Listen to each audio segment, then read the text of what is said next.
What is going on, GBA? I am the Confusion, back again. Season 7 of the GBA for the weekly recaps.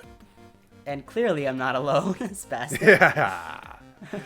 Hello, one Yep. and all. Oh, Spastic One here. Not doing a talk show this time. I'm actually doing something useful and productive. Oh wow, look at us throwing shade. Throwing shade at our own series last season. Regardless. Anyways, you know what? We got so much great battles. This week was amazing for a week 1. So you know what? I think we just have to jump right into it. Really, just jump right on in. We have a lot of interesting things to talk about. Lots of crazy games. Starting with this first game, wow. I'll let you take this one. So clearly you can see we have the San Francisco Arcaniners and George up against Steve and his Milwaukee Sawsbucks. Looking through the teams, we have Mew, Garchomp, Volcarona, Raikou, Superior, and Togekiss. Basically a Gen 6 OU team. And then we have the Sawsbucks with Cresselia, Kartana, Muzdale, Komodo, Lycanroc, and Zoroark. Basically a Gen 7 team. So this, you know, is going to be an interesting game for sure. Starting off, we actually have a really cool lead with Zoroark up against Mew, but Zoroark is disguised as Lycanroc Day, so naturally George is going to send out a Will-O-Wisp, but it misses. And although people think that isn't crucial because Zoroark was special, it is in the sense that George could no longer tell if the Lycanroc was actually the Lycanroc, because if Mew had burned the Zoroark, then later on George could have seen that the Zoroark was burned and he would have known that it was actually the Zoroark. So that does come into play, but that is definitely not the main focus of this game. The main focus of this game is the hacks. Now, I'm not trying to throw any shade at Steve. He definitely played a well game. I think he deserves that credit. No one really deserves to say it was all because of hacks, but hacks did play a fair factor into this game. So talking a little bit about it, Superior with the full para and the Leaf Storm miss. Now, that's very big. It caused a lot of problems with the Cresselia, because not only was it spreading Thunder Waves, but it could not die quick enough. I'm sure George can tell you that Cresselia was not dying quick enough. And actually being able to paralyze not only the Superior, but the Togekiss made a huge difference, because Togekiss was a mess. Togekiss got 2 full paras, was not able to heal Bell off its paralysis, and it was huge. We also have the Bug Buzz misclick. Now, I cannot call that hacks as much as I want to. It's not. He misclicked. Although he could have killed the Cresselia with Volcarona using Bug Buzz, and probably could have swept. He did misclick, and that's not the only time we're going to see a player mess up this week. We're also going to jump into a different game when that happens. But basically, I think Mudsdale, obviously MVP of this game, was able to do a lot of damage, take a lot of hits. I don't think it's that bad in League format, even though it is a Gen 7 Mon. Lastly, my last comment here is I don't agree with Kartana kind of being sacked early on in the game, taking a Shadow Ball from the Raikou. Although it doesn't look like it could have done too much, I just don't agree with that play. What do you think, Spastic? Well, given the lineup that George had, Kartana really couldn't have done a whole lot. I mean, sure, he could have probably taken out the Mew with a lucky hit. I mean, almost everything on his team resisted a lot of the hits, so Kartana really couldn't have done a whole lot. But the fact that the sack allowed the rest of Battler Hacks' team to pave the way for that victory. From now on, I'm just going to refer to him as Battler Hacks. Like, seriously, and also, that was a very well-played Zoroark, I have to say. I mean, the fact that he was switching with it, keeping George on his toes, Zoroark doing what Zoroark do. I mean, there's really no other way to put it. Game. Next up, we have the San Francisco Giants versus the Florida State Torracats. Now, I will go ahead and say this. Duncan is on his read game. Duncan is really good at reading the game. Now, he did throw Geo off with bringing Metagross, which I think threw a big wrench in Geo's big plans. However, he was still able to pull off a lot of key and crucial plays, mainly with Duncan pulling off a lot of shenanigans with Lando. Now, granted, it's not sheer force Lando like we all miss. It's not Mr. Man. But Lando is still proving itself to be a humongous threat, picking up 3 really nice kills. Now, Tapu Fini putting up Misty Terrain may not have looked like it did a whole lot, but the fact that it managed to keep the status game from getting too crazy was nice for Gio, which eventually allowed him to get the 1-0. Arcanine was a big threat to Duncan's team, but he made sure that it minimized the effect. Arcanine essentially not picking up any kills and not doing a terrible amount of work. Conkeldurr punches things. Conkeldurr punches a lot of things. Conkeldurr punched Landorus into oblivion. Mach punched Weavile for the win. Honestly, it was a really, really close match that really came down to the wire. I don't know, Confusion, what do you say? Yeah, no, I'm with you. The game was crazy. I think it was a battle of, Conkeldurr getting in hits, Landorus getting in hits. Obviously, those being the 2 offensive threats on their teams.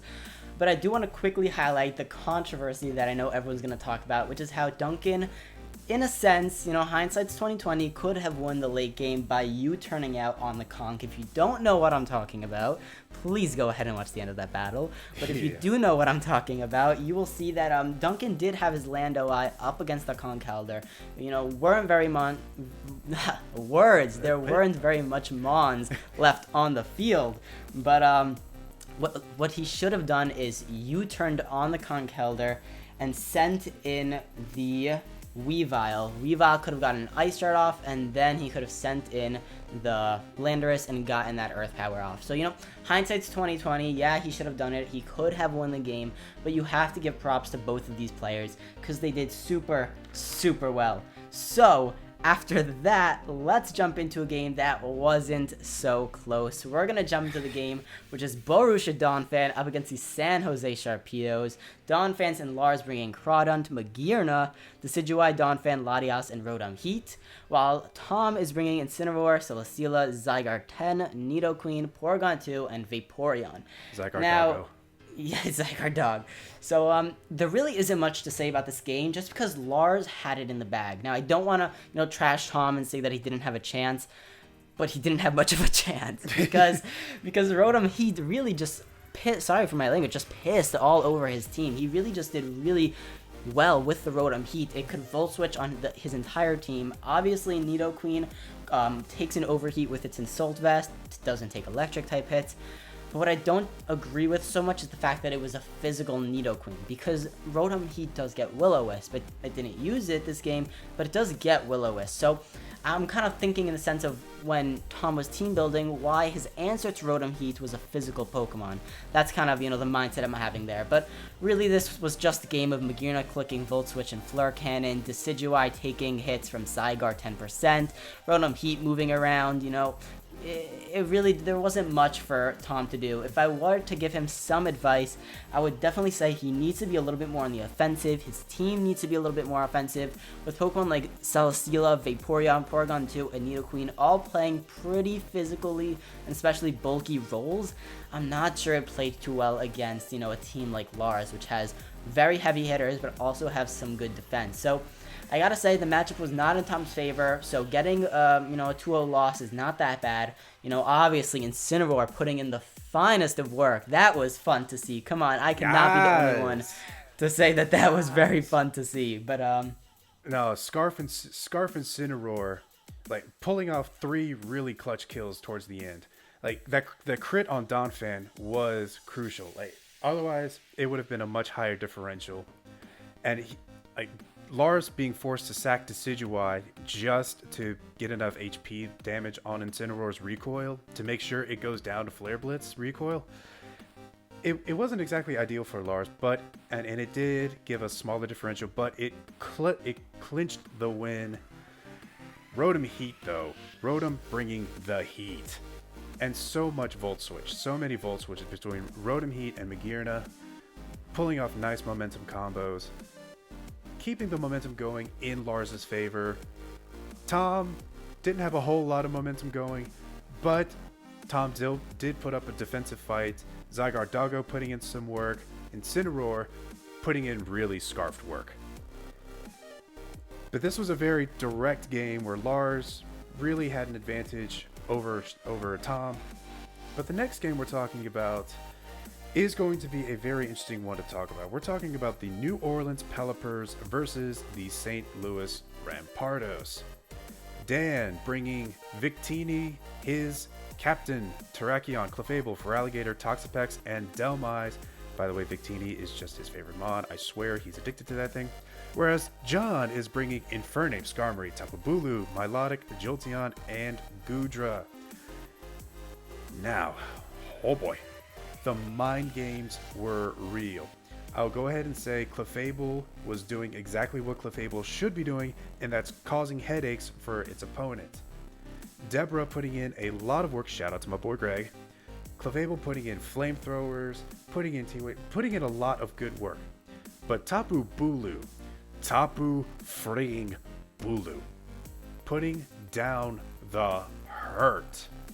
Those wood hammers and those horn leeches just whittled away at Dan's team way too much and kept its health high enough that it could keep laying down the hurt. But Toxapex is an annoying wall in the standard Smogon meta as it is. The fact that in League format it's even worse, and Dan is proving just how good it is, given how defensive of a player Dan is. Toxapex putting in the finest of wall work, just causing all sorts of problems for the rest of his team. I was a little sad that Goodra didn't get to do a whole lot aside from die. But one of the big things I liked was Dan was freaking out over Ground EMZ, Infernape, freaking out the entire match, and John didn't even bring it. Oops! But hey, that's just the counter team format. John was also freaking out over Feraligatr. Rightly so. But towards the end, the mind games were going back and forth between those two. And it was Milotic versus Feraligatr, and it's a 1v1. Milotic with Haze saved John. If Milotic did not have Haze, Feraligatr would have just sword stanced all over its face.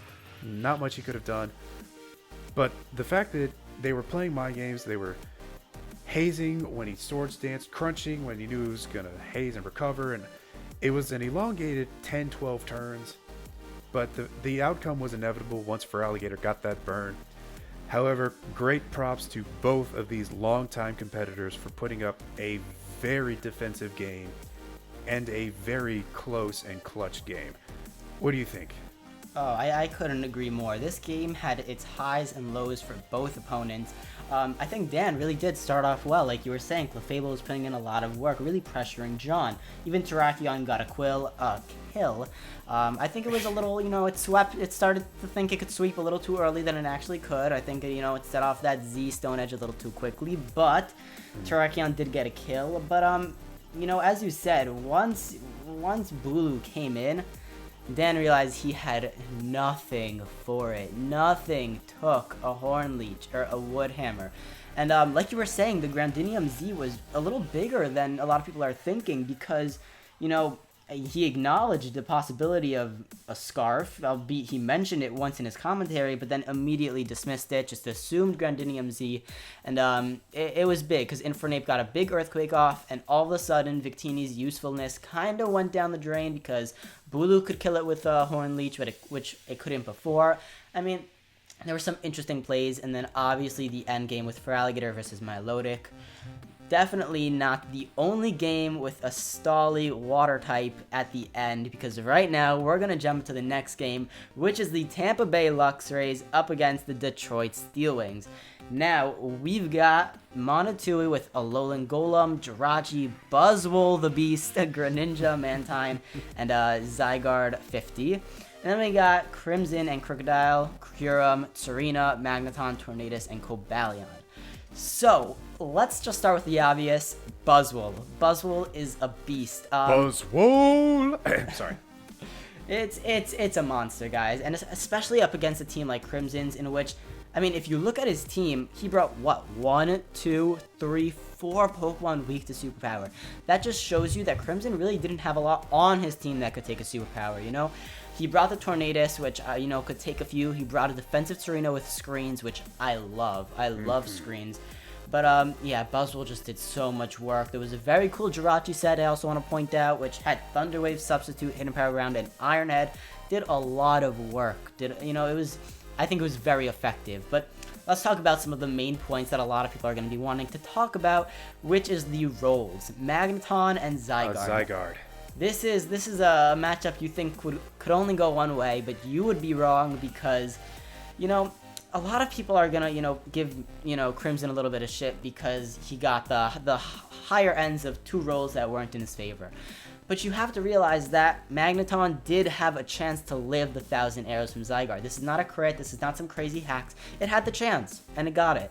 Magneton with HP Ice did have a chance to kill the Zygarde, and it did. It's a roll, So you have to kind of give it to him. He prepped really, really well, especially without having much for Buzzwole. I want to also talk about Greninja not outspeeding the Cobalion. That, I'm sorry to say, that is completely Monatui's fault. I cannot pity him for that. That is something that I want to pity for, but I can't. That's something you have to make sure you check. You have to realize that, and I'm sure he'll fix it. He's a great battler. Someone like Monatui, who's very well respected in the format, and someone like Crimson, who's relatively, coming back after, a little bit of break. To get a 1-0 is so impressive, especially when the game came down to a 50-50 on whether he should have switched into Magneton or kept in Kyurem. Because as you know, Kyurem did have the Chople Berry, so he could take a superpower from Buzzwole. It was really just a 50-50. Crimson ended up losing that 50-50, and he took the 1-0. But, I have to give props to Crimson. He is doing phenomenally this season, and I'm very much looking forward to what he has for us in the future. I'm very glad to see Crimson back. But, yeah, Buzzwole, that testosterone, that roided up bug died. Ugh. Buzzwole does so much work against his team, barring Serena and Tornti. But even then, Tornti doesn't want to sit in front of too many superpowers from a Buzzwole. And one mon I really want to point out is Mantine. Oh my goodness, Mantine. Mantine with that buff and the access to Roost now, it's already a especially bulky monster as it is, and the fact that we're seeing it in league format, in this big of a league format for the first time. Granted, we've seen Mantike in the NPA as a joke pick, but Mantine putting in some nice work and getting 2 solid kills. Now, I'm a little sad that Zygarde 50 didn't get to do a whole lot, but like you said, it's the rolls. And Crimson, Crimson got the roll in his favor. He took a risky play with Magneton, and he got it. It is what it is.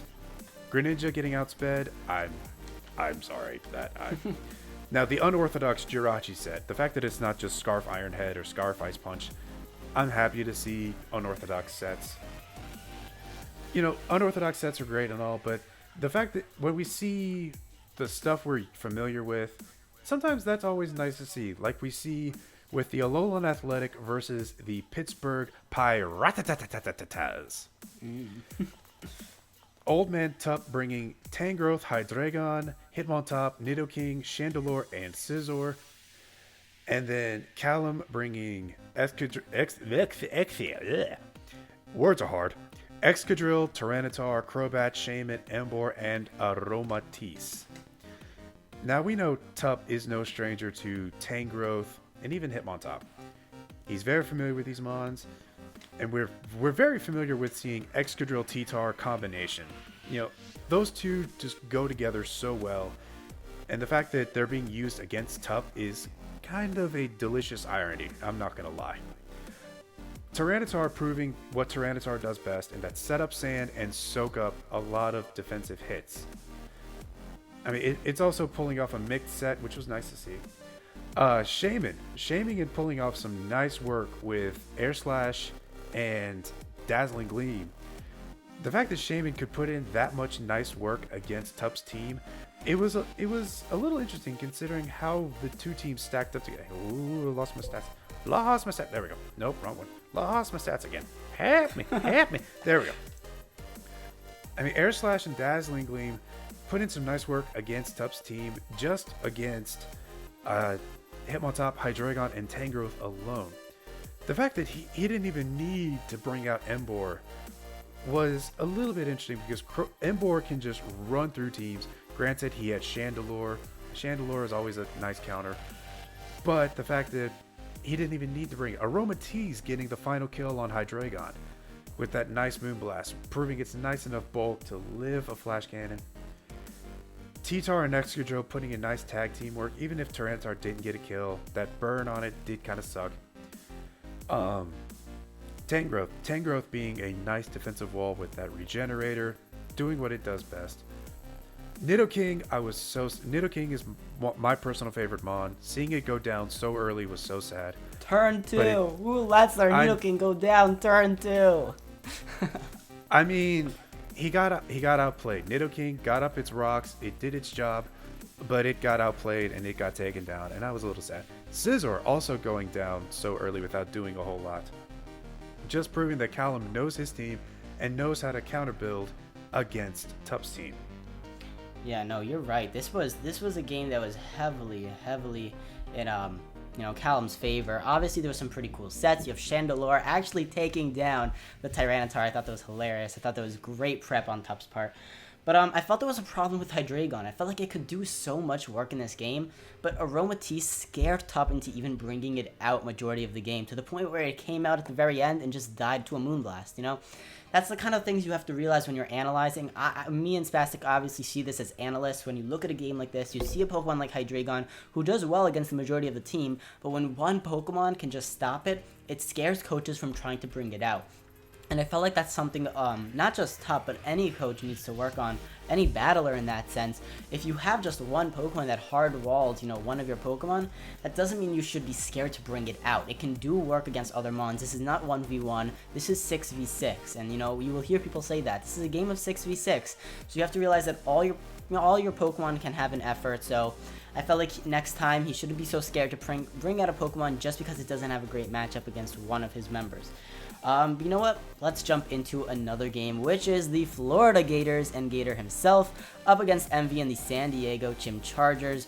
What a game this is. We have Pyukumuku, Mamoswine, Deblade, Latios, Whimsicott, and Hawlucha, while Envy brought the Landorus, Pelipper, Dragonite, Empoleon, Alakazam, and Magnezone. Now, spoilers, there's a sweep. Hawlucha gets a pretty nice sweep. Latios obviously finishing that sweep off. I felt like, as much as I want to say, Envy got outplayed, which, Gator did, in a sense, outplay him, this is not something where you look at these Pokemon on paper and say, oh yeah, I know, Chimchargers are just going to lose. And, you would think they would lose because of Mamoswine. No, Mamoswine got dealt with. Like, you have to realize Mamoswine, the Pokemon that was supposed to completely 6-0 Envy, went down without doing anything but hitting Magnezone with an Icicle Crash. You have to realize, and getting up rocks, I guess. Yeah. But that's the thing. There's a huge difference between looking at a matchup on paper and actually playing it out. It's so important that people realize this. Just because Pokemon look like they will destroy a team or outbulk a team on paper does not mean, especially in this format, that is going to happen. So obviously Envy got really outplayed. Deblade completely trapped the Alakazam. At least Envy knew it and he stayed in and kind of got damage off. But Deblade was able to take out Alakazam right away, which was important when you think about it from Gator's perspective, because if that was a sashed Alakazam, then Hawlucha can't sweep. As soon as Alakazam was out of the way, Pyukumuku came in, set up the light screen, Hawlucha set up a Swords Dance, set up a sub, and killed 4 Pokemon, took 4 lives, and Latios came in at the end, Calm Mind, hit a Thunder, and that was the game. So, pretty quick game, 3-0, but I gotta say, Gator, for his first week, he did very well. I have to give the man props. Envy, I'm sure, is going to bounce back. He's a great battler. He has a great team. But this is definitely a great showcase of Gator. So please show this man some props. He did very well this game. But yeah, what do you have to say? Hawlucha. I'm sure Fizz is happy to see this. I hope Fizz is happy to see this. I hope Fizz sees this. Nevertheless, a Mon like Hawlucha isn't always exactly the top threat on people's mind that you would assume. It's just going to run through your team. Granted, Unburden is a nice ability, especially if it gets up a Sword Stance. It gets up the speed boost and the attack boost. And Gator proving that Hawlucha is not to be underestimated. Like, and again, you said Doughblade trapping the Alakazam, really nice play. Empoleon, Swords Dance Empoleon with Aqua Jet. What? It's definitely not something you see. It's not unheard of. Again, draft league format, you see some very unorthodox sets, and I'm all for some unorthodox sets. And Empoleon coming in and getting that Aqua Jet kill on Hawlucha. Envy having to plan the rest of his sacrifices around getting Hawlucha low enough to take down Hawlucha. So sad, but it is what it is. Latios coming in with that last kill. And this is another case of Mamoswine. You expected to do a lot of work. Pyukumuku, you don't expect to do anything except sit there and just take forever to die. But the opposite happened. Mamoswine didn't do a whole lot this match. Pyukumuku did some good work, didn't get a kill, didn't die, just sat there and just trolled. But the last game, the final game of this week that we're going to talk about, Can we keep this short, please? I'll try to keep this short because the Philadelphia Scissors versus the Utah Jasmine. Chimpact bringing Fortress, Azumarill, Silvally, Kyurem Black, Thunderous Incarnate, and Volcanion. Cooper bringing Zapdos, Reuniclus, Breloom, Ferrothorn, Klefki, and Swellow. To note, Silvally was Rock type. Oh boy, this match. First of all, Acid Armor, Reuniclus. Acid Armor, Calm Mind, Recover, Reuniclus. Nothing was taking this thing down until it actually got taken down. Rest in peace. But, I mean, yeah, it can set up all those defenses, but it still can't stand up to a Belly Drum Azumarill. But it is what it is. Azumarill proving time and time again that it's just a big threat. Klefki doing what Klefki does best. Klefki setting up screens, spikes, just causing general problems for Chimp's team all around. Swellow actually coming in and proving itself, surprisingly. Fortress setting up hazards, spinning them away. You know what Fortress does. Volt switching for initiative, that very slow volt switch. Kyurem Black coming in and dominating with its strength. Volcanion getting nice work with Flamethrower. But the fact that... Oh, and Cloyster. Let's talk about Cloyster. Cloyster is here, not Ferrothorn. Cloyster was on Cooper's team, not Ferrothorn. Cloyster with some nice Rock Blast predictions. Taking down a nice chunk of Thunderous's health. Taking out a nice chunk of Volcanion's health. Taking it down.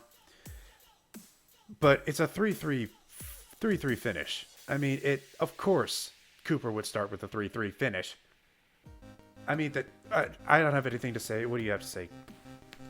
Yeah, no, this game was absolutely insane. I have no words. It was just a lot of bulk. Zapdos, it was just a game of who's going to have the most HP in the end. Obviously we couldn't really see this, the timer because it was post-com, but what a crazy match that was. You know what? Next up, we're done with the games. Let's look at how, everyone looks right now. Let's jump into the conference breakdown. So, as you see, we have Ula Ula, Pony, Akala, Melemele, all these, divisions, and looking at it, we have some, interesting people at the top, interesting people at the bottom. Something we did not expect to see at the bottom is the Chimp Chargers, sitting down there with a -3 differential. Hard loss, in the beginning. We also have the Predators down there, Rampardos down there, and Sharpedos down there. But looking at the top, we have the Giantes, the Gators, the Donphans, and the Athletic. But be it, 2 of those are newcomers to the GBA. So very interesting to see. Props to Alola Athletic and Florida Gators. But this is the first week of 12, so don't fret. There will be, this will change. But this is definitely how things are looking at from week 1. What do you think about, how this kind of looks right now? Looking at the Akala division, the fact that 3 of the teams are in a positive differential, they won their first games. Granted, aside from Gator versus Envy, the games were all close. They were within 1 or 2. Except for, I'm not even talking about Cooper and Chimpact now. We're just forgetting that right now. But the fact that these games were close, it's shaping up to be a nice week 1. There were no just absolute blowouts Even coaches that people would expect, like Crimson, people would expect Crimson to get absolutely blown out like he did in Season 5. He's coming back only losing by 1, and that was a very close 1-0 loss. Gio proving that he is still at the top. Callum coming in and showing just how effective he is. And we're seeing veterans like Lars still doing what he does best and just being shenanigan-y. The Ula Ula division, only Gator had a positive differential. Okay, well, Chimpact had a 0 differential, whatever.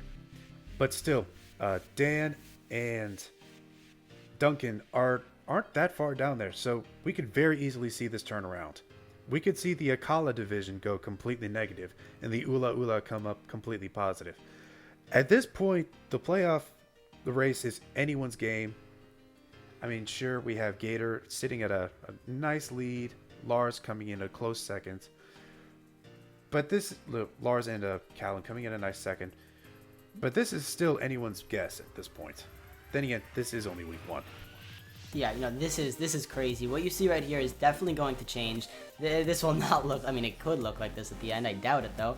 There's so much going to change. But as we wrap up week 1 of the weekly recaps, as we're kind of, passing 30 minutes, we're going to jump into the league leaders. So at number 1, we have Halucha, the monster, with, the Gators, repping them. That is 4 beautiful kills. We also have Conkelder up there, San Francisco Giants, and Rodham Heat, all putting in the finest of work. Lastly, we have Cresselia, we have Buzzwole, we have Incineroar, we have Landorus, Milotic, Mudsdale, and Mantine. All a bunch of heavy killers. We have, some fire types up there with Rodham Heat. We have some fighting types in there, obviously with Conkelder, Buzzwole, and Halucha putting in the finest of work. But, what Pokemon look surprising here is probably just the Mantine. Cresselia, I can see it, sweeping with, its Calm Mind, so I wouldn't be surprised to see it up here. Probably just those water types. Mantine especially. I mean, it's such a defensive Mon, and it's a Mon we haven't seen in Draft League format before. But here it is, proving that it's in a very effective Mon, especially in the right hands. Yeah, guys, this is going to be very fun, I can guarantee you guys. So please get ready. Next week is another fun week of the GBA, week 2, where I promise you the league leaders, the conference, and the games are going to change heavily. So make sure you come back here Wednesday. Hold on to your hats, ladies and gentlemen. This is going to be a crazy season. Oh, it's going to be crazy. We will catch you guys next week. Adios, guys.